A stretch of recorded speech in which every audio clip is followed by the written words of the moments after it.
আসসালামু আলাইকুম। বাংলার রাঁধুনি রান্নাঘরে সবাইকে স্বাগতম। আবার চলে এলাম আপনাদের মাঝে। আজ নিয়ে এসেছি সরিষা পটল। চলুন দেখে নিই এই সরিষা পটল তৈরি করতে আমাদের কী লাগছে। প্রথমে পটলগুলো ঠিক এভাবে উপর থেকে আঁচড় কেটে আমি উপরের সবুজ একটা অংশ ফেলে দিব। আপনি চাইলে পুরোপুরিভাবে ছিলেও নিতে পারেন। তারপর ঠিক এইভাবে পটলগুলোকে একটু কেটে নিব দুই পাশ থেকে, যাতে ভিতরে মশলা ঢুকে। সবগুলো পটল যখন এভাবে কাটা হয়ে যাবে, তারপর আমি পানিতে সামান্য পরিমাণ লবণ দিয়ে পটলগুলোকে ভিজিয়ে রাখবো 20 থেকে 25 মিনিট। এভাবে পটলটা ভিজিয়ে রাখলে পটলটা কিছুটা সফট হয়ে আসে এবং ভিতরে লবণ ঢুকবে। তাই চেষ্টা করবেন এভাবে কিছুক্ষণ ভিজিয়ে রেখে তারপর পটলটা রান্না করতে। 20 থেকে 25 মিনিট পর পটলগুলো যখন উঠিয়ে পানি ঝরিয়ে নিব, তারপর একটি বাটিতে নিয়ে আমি সামান্য পরিমাণ হলুদ অ্যাড করে দিব। আর যেহেতু আগে লবণ পানিতে ভিজিয়েছি, তাই সামান্য পরিমাণ লবণ দিয়ে মাখিয়ে নিব।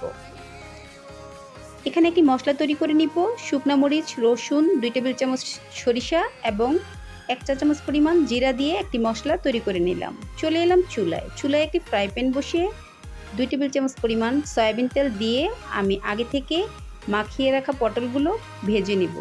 মিডিয়াম লো আঁচে রেখে পটলগুলো ভেজে নিব। খুব বেশি ভাজার প্রয়োজন নেই, সামান্য ভেজে নিলেই হয়ে যাবে।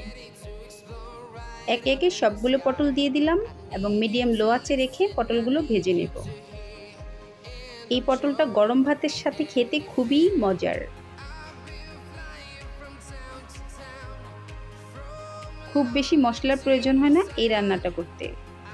অল্প মশলায় রান্না হয়ে যায়, তবে একটু সময় নিয়ে করলে খুব বেশি টেস্টি হয়। দেখুন পটলগুলো আমার চারপাশ থেকেই ভাজা হয়ে গিয়েছে। আমি উল্টে পাল্টে চেষ্টা করেছি চারপাশ একরকম করে ভেজে নিই। সবগুলো পটল যখন ভাজা হয়ে যাবে, ঠিক তখন আমি পটলগুলো উঠিয়ে নিব। সেম প্যানে অ্যাড করে দিব 3 থেকে 4 টেবিল চামচ পরিমাণ সরিষার তেল। অবশ্যই চেষ্টা করবেন সরিষার তেলেই রান্না করতে। তারপর দিয়ে দিলাম 4টি শুকনা মরিচ। মরিচটা যখন ভাজা হয়ে আসবে, ঠিক তখন অ্যাড করে দিব 3 টেবিল চামচ পরিমাণ পেঁয়াজ বাটা। পেঁয়াজ বাটাটা ভালো করে নেড়েচেড়ে কষিয়ে দিয়ে দিব স্বাদ অনুযায়ী লবণ। লবণ দেওয়ার পর আমি ভালো করে এটাকে আবার কষিয়ে নেব এবং দিয়ে দিব আগে থেকে বেটে রাখা মশলাটা। মশলায় ছিল সরিষা, রসুন, শুকনা মরিচ এবং জিরা। এই মশলাটা দেওয়ার পর অবশ্যই আপনাকে ভালো করে কষিয়ে রান্না করতে হবে, যাতে সরিষার কাঁচা স্মেলটা না থাকে। তারপর সামান্য একটু পানি অ্যাড করে দিলাম। আবার এটিকে ভালো করে নেড়েচেড়ে কষিয়ে নেব। এখন অ্যাড করে দিব শুকনা মশলাগুলো। শুকনা মশলার মধ্যে রয়েছে সব কিছু 1 চা চামচ করে মরিচ, হলুদ, ধনিয়া এবং জিরা। এই মশলাগুলো দেওয়ার পর আবার কষিয়ে নিব এবং অবশ্যই আপনি শুকনা মশলা দেওয়ার পর সামান্য একটু পানি ব্যবহার করবেন, তাহলে মশলাটা পুড়ে যাওয়ার কোনো ভয় থাকবে না এবং ভালো মতো মশলাটি রান্না হবে।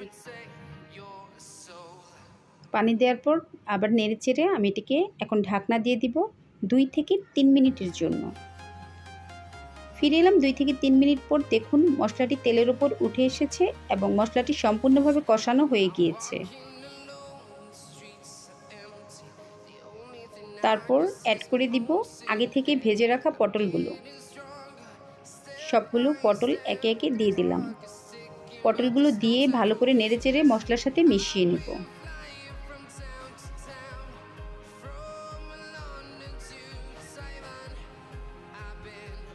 দিয়ে দিলাম সামান্য একটু পানি। এর বেশি পানি এখানে আমি দিব না, কারণ আমার এখানে ঝোল থাকবে না, একদম মাখা মাখা হবে। আর এটাতে ঝোল রাখলে খুব বেশি টেস্টি হয় না। আপনি যদি শুকনা শুকনা করেন তাহলেই খেয়ে মজা পাবেন। তারপর মিডিয়াম লো আঁচে রেখে ঢেকে রেখে দিলাম যতক্ষণ পর্যন্ত না পানিটা শুকায়। অবশ্যই মাঝে মাঝে নেড়ে দিতে হবে যাতে পুড়ে না যায়। ঠিক এরকম পর্যায়ে আসলে বারবার উল্টে পাল্টে একদম শুকনো শুকনো করে নেব।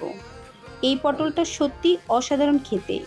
টেস্ট বাড়ানোর জন্য অ্যাড করে দিলাম ধনিয়া পাতা।